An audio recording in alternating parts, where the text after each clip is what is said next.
All right. Hello, this is going to be the first screencast on Beowulf. Um, we talked about in the background notes about it being considered the earliest work of English poetry. Sometime between 700 to 1100 AD. It was composed in Old English, which is the Anglo-Saxon language, which we talked about in our history of the English language background that I gave you at the beginning of the unit. And, in all intents and purposes, there's a lot of mystery that kind of surrounds Beowulf. They're not really sure if it was the work of one poet or if it was descended from oral storytelling, where kind of people add and continue to add to the story. But many aspects of the poem are fictional, but there are some historical roots here. There are several kings that are um, all real men in Anglo-Saxon history there in the Middle Ages. So the poem is about 3,000 lines long, or over 3,000 lines long, I guess I should say. It was written in unrhymed alliterative verse. It's part of that heightened language that we talked about, and the in the epic poetry, the heightened language, elevated style, and of course, this is obviously a translation. We're not reading it in the Old English. I hate to disappoint you. We're not going to be reading it in the Old English form, but it's divided into three parts. Beowulf is a young warrior. Followed by Beowulf's days as the ruler of the gates, and then his final days, the final days of his life, where he has one last battle to protect his kingdom. And this text is owned by the British Library in London. It was damaged by fire in 1731, and there are parts of the pages that are burned and brittle, and parts that you can't read anymore in that original text. And there was no title initially included on that manuscript. It was added later by the scholars. So we're going to be looking for our class, we're going to be looking at the first part of the story for Beowulf's initial battles, and then at the end of the story, Beowulf's final days. We're kind of skipping up the part in the middle. And so I think that that gives you a really good scope of the text, and it will help you. And it's the action parts of the story too, as well. So it's definitely a lot more interesting to read. And so here in the prologue, we have kind of sets the story up. We have it's talking about the passage of time and the kings and how they pass the kingdoms on to their sons, and so it comes about the time that they have a king, and his name is going to be Hrothgar, and he was wise in battle. He was a much beloved king, and he when he took over the kingdom, he commanded them to build a great mead hall, which he called Harrowit, and it was a place that he was supposed to have celebrations and feast and give gifts to his people, and it was supposed to be a place of celebration and joy. And it started out that way, right? They started having all these parties in this big hall, and everything was going well, but their celebration, their noise that they made, angered a certain creature who lived out on the moors, and his name was Grendel. And Grendel did not like the noise. He didn't like the sound and the raucous events that they were having in the great hall. And so one night, Grendel comes prowling through the dark, right? And he's angry. He's mad about the noise. He just wants to get some rest, right? And so he bursts into the hall, and on that first night that he attacks, he comes bursting through the door. He slays 30 men in one fell swoop.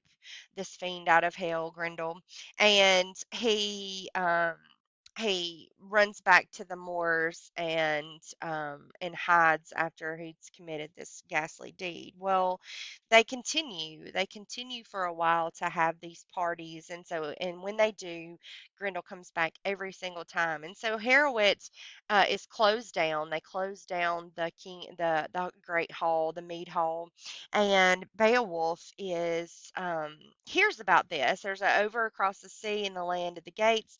There's a great a warrior who had been tried and tested in battle. He was already a hero among his own people, and he hears about this great monster that is wrecking the peace of Rothgar's people. And he's like, you know what? I'm going to come across and sail across the sea and the whale road, he calls it. Those kenning, I guess a kenning, it's a two-word metaphorical name that they use. He says, I'm going to sail across the sea and I am alone am going to defeat this monster Grendel. And so Beowulf comes. He sails across the sea.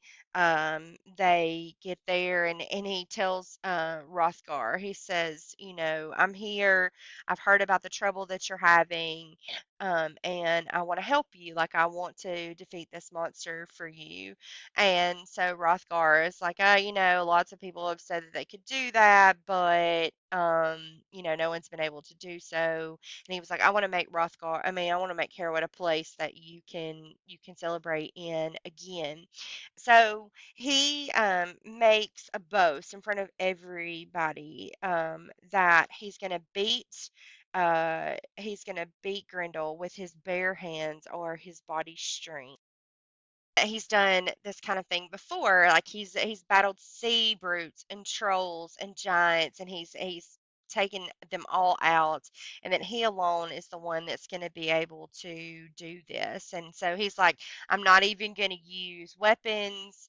I'm going to. It's like a hand-to-hand combat, life and death fight with a fiend. He says, and whichever one death fails must deem it a just judgment by God. He's like, come with me, either he or I are going to die, but I'm going to do my very best to take care of them. And so Hrothgar is like, you know, I'm thankful that you're here.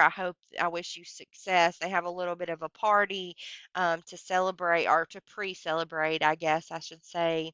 And Beowulf says, "All right, here's the deal. This is what's going to happen." He says, "You are going to go and take all of your people, and you're going to sleep far away from Harrowitz, and I'm going to stay here with my men."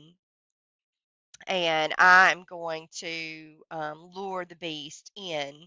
And so that's exactly what they do. So everybody leaves from having their little party and everybody's sleeping except for Beowulf. Beowulf alone is awake and he's watching out. And so Grendel comes. Obviously, just as they suspected that he would. He comes in. It says, then out of the night came the shadow stalker, stealthy and swift. The hall guards were slack, asleep at their posts, all except one. It was widely understood that as long as God disallowed it, the fiend could not bear them to his shadow born. One man, however, was in a fighting mood, awake and on edge, spoiling for action, and that's our Beowulf. And so, off the moors comes the God cursed Grendel greedily loping. He steals into the hallway, and he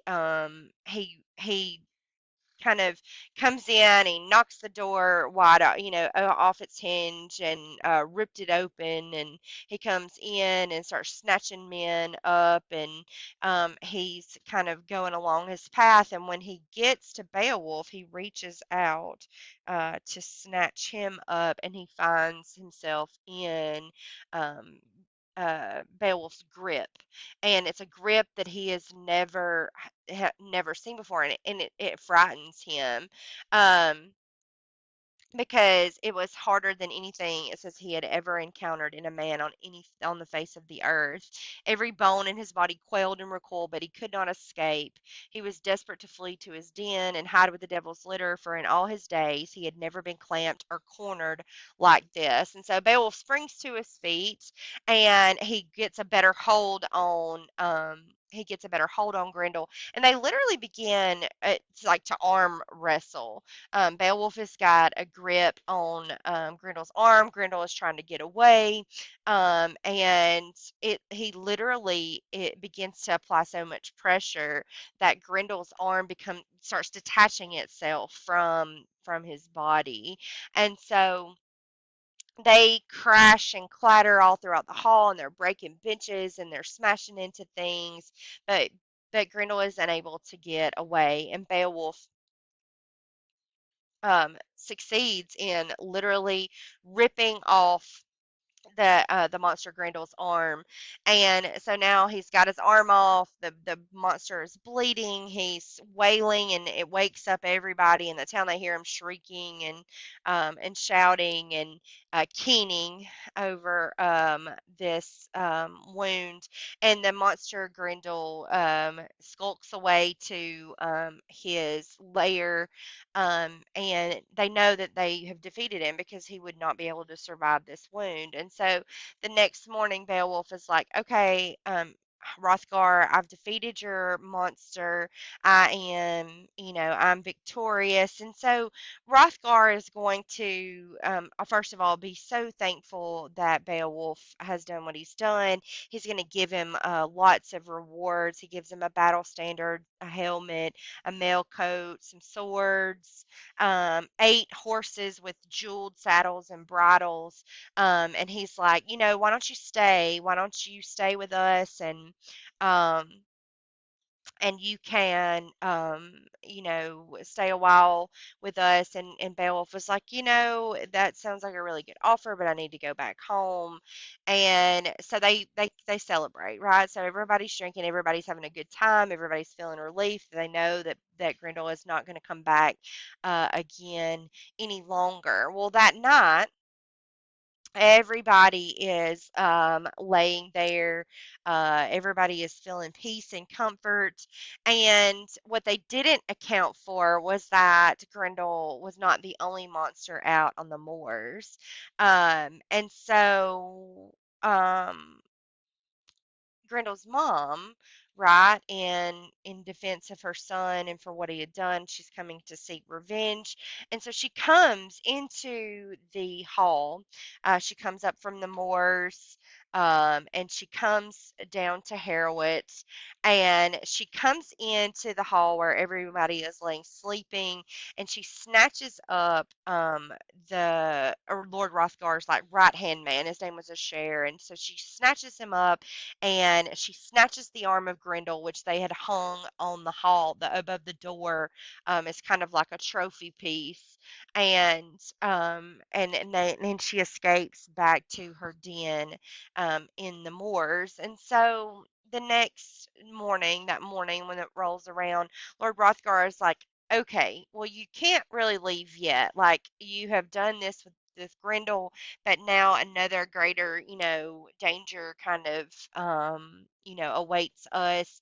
Please help us. Please help us get rid of this other monster so that we can rest and um, we can have um,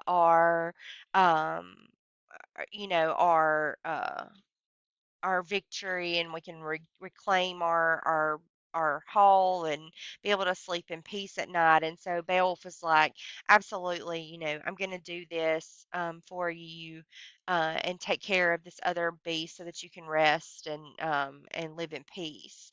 And we'll pick back up there with the next part in the next screencast.